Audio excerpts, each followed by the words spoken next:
What if I told you that 73% of people who identify as empaths struggle with chronic exhaustion, anxiety, and the inability to say no? And it's not because they're broken. It's because they've been operating with a fundamental misunderstanding of what empathy actually is. Recent psychological research reveals something startling. Most empaths aren't suffering from, too much feeling. They're suffering from what Carl Jung called psychological boundary dissolution. And this isn't just academic theory. No, this is the difference between being drained by every single interaction versus becoming what Jung termed a sovereign individual, someone who can feel deeply while remaining psychologically intact. In the next few minutes, I'm going to share with you a Jungian framework that's been transforming lives. It's showing empaths how to maintain their sensitivity while developing what Jung called ego strength. And look, these aren't feel-good platitudes. This is hardcore psychological architecture that actually works. No more emotional exhaustion, no more absorbing everyone else's energy, just pure, powerful empathy that serves you instead of draining you. Stay with me, because in just a moment, I'll reveal the specific Jungian technique that changed everything for thousands of empaths, the psychological container method that Jung himself used. This one concept, it could revolutionize how you experience empathy forever. So, let me start with something that might shock you. Carl Jung never actually used the word empath in his work, but he understood the phenomenon better than anyone alive today. Jung called it participation mystique, this unconscious psychological merger with others that leaves you unable to distinguish your own emotions from theirs. Here's what most people get wrong about empathy. They think it's about feeling with others, but Jung discovered something profound. True empathy isn't about merger, it's about conscious witnessing. The difference? Well, when you merge, you lose yourself, but when you witness consciously, you maintain what Jung called your psychological sovereignty. Think about this. A therapist can sit with someone's deepest trauma for, 8 hours a day without becoming traumatized themselves. How? They've developed what Jung termed the transcendent function, the ability to hold space for intense emotion without being consumed by it. But here's the surprising part, the part that most psychology textbooks won't tell you. Jung believed that highly sensitive people, what we call empaths today, were actually evolutionary gifts. He said they possess what he called thinner boundaries between consciousness and the collective unconscious. And this means they can access deeper wisdom, creativity, and healing capacity than most people. The problem isn't their sensitivity, it's that nobody taught them how to manage it psychologically. And this leads us to the most important question, right? How do you maintain empathy while preserving your psychological integrity? Now, Jung had a revolutionary insight about boundaries that, most modern psychology completely misses. He didn't see boundaries as walls. No, he saw them as what he called psychological architecture. Imagine your psyche as a house. A house without walls isn't more open and loving. It's uninhabitable. But walls with doors and windows, now that's architecture that serves life. Jung called this concept the temenos, a sacred psychological container strong enough to hold intense experience without being overwhelmed by it. And here's where it gets fascinating. Jung discovered that empaths typically suffer from what he termed the ego boundary dissolution. Their conscious mind, the ego, it gets flooded by unconscious material, both personal and collective. So they're not just feeling their own emotions, they're unconsciously absorbing the collective anxiety, trauma, and shadow energy of everyone around them. But Jung found something remarkable in his patients. Those who learned to strengthen their ego boundaries didn't become less empathetic, they became more powerful in their empathy. Yeah, they could choose when to open their psychological doors and when to close them. The key insight here? Boundaries aren't about shutting people out, they're about conscious choice. Jung called this conscious differentiation, knowing where you end and others begin so you can choose your level of engagement from a place of strength, not unconscious merger. This is completely different from what most self-help advice tells empaths, isn't it?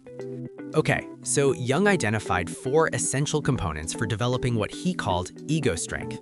That's the psychological resilience that allows empaths to thrive rather than merely survive. First pillar, shadow integration. This might be the most important one, and it's something most empaths, they resist it. See, Jung discovered that empaths often develop a saint complex. They identify so strongly with being good and helpful that they repress their natural aggression and boundaries into the shadow. But here's the paradox. The more you repress your capacity for healthy anger and self-protection, the more vulnerable you become. Jung found that integrating your shadow, accepting your right to say no, your right to anger, it actually increases your capacity for authentic compassion. Second pillar, conscious relationship with the collective unconscious.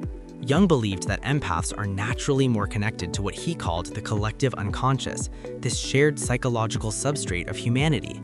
This is why you might feel inexplicably anxious during a collective crisis, or why you absorb the emotional atmosphere of a room. The key isn't to shut this down, it's to develop conscious participation.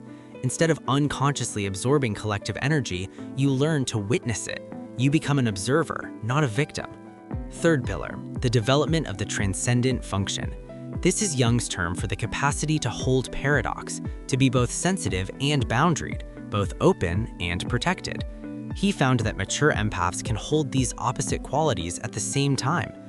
And the fourth pillar, individuation through empathy. Jung's ultimate goal wasn't just psychological health, it was individuation, becoming who you truly are. For empaths, this means using your sensitivity as a tool for self-knowledge. Your empathic responses become data about your own psyche, not just reflections of others.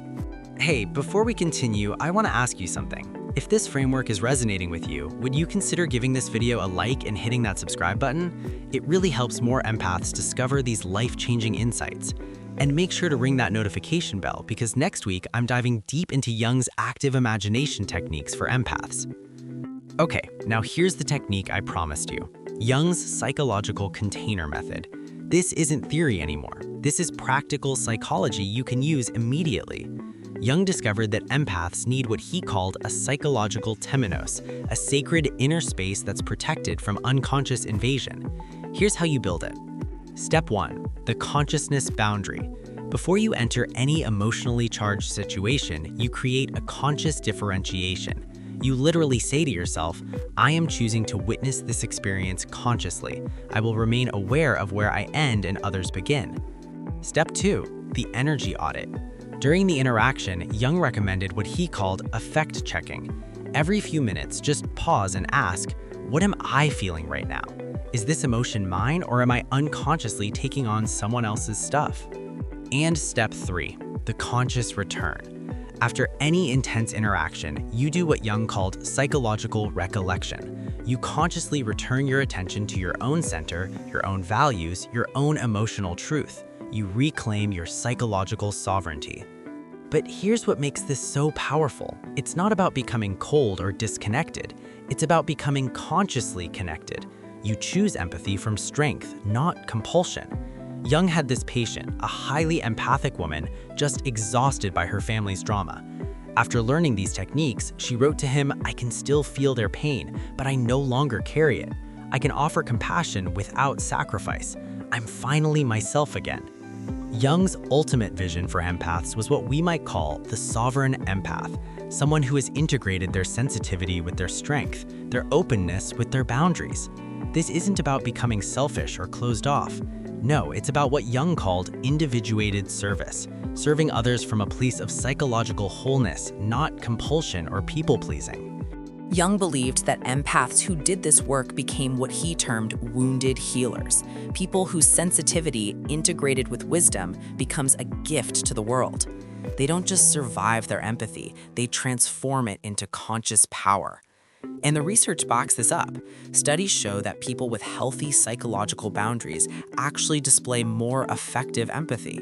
They can stay present with pain without being overwhelmed. They can offer genuine help, not just emotional fusion. So this is the path Jung envisioned. Empathy as conscious choice, sensitivity as strength, boundaries as the architecture of authentic compassion. So let me bring this all together for you. Boundaries aren't walls. In Jungian terms, they're how you stay whole. They're the psychological architecture that allows your empathy to serve rather than drain you. By developing ego strength through shadow integration, a conscious relationship with the collective unconscious, and Jung's container techniques, you transform from an unconscious emotional sponge into a sovereign empath. Now, here's a question for you to think about. Which of Jung's 4 pillars resonated most with you? Are you struggling with shadow integration, or is it more about developing conscious boundaries with collective energy? Let me know in the comments below. Understanding where you are will help me create more targeted content for you. Thank you for spending these minutes with me exploring Jung's profound insights. And remember, your sensitivity isn't a curse to manage, it's a gift to master.